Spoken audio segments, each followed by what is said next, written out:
Unit 9, Transport. Recording 1.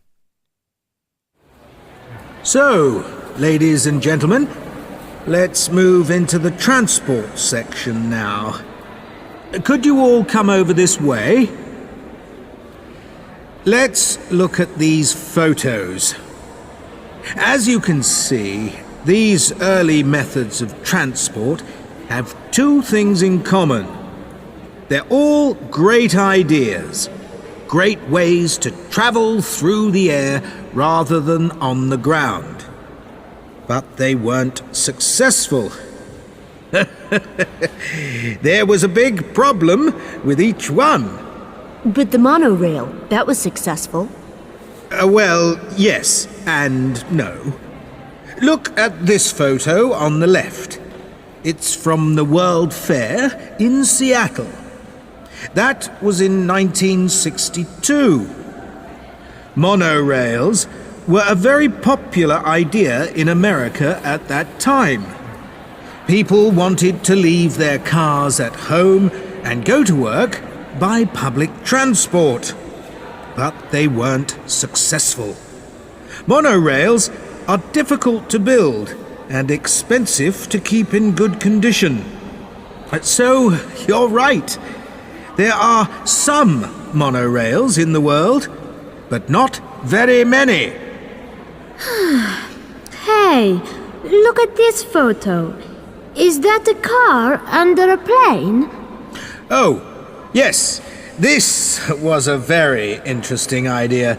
People wanted to fly from Los Angeles to New York and then drive straight into the city center from the airport. No way. How? Well, the idea was that the car came off the bottom of the plane and then, whoosh, you got in and drove away. This was in the 1940s. Ah, yes. Look, here's the date, 1948. It was a nice idea.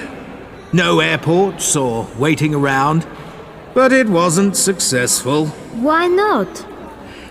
There was an engineering problem. The car was too heavy, and small planes weren't strong enough to carry them. What's this? A helicopter in the garage? Yes, indeed. We laugh at this now, but people were very serious about it at the time. People wanted to leave home in the morning, say goodbye to the family, and go to work by private helicopter.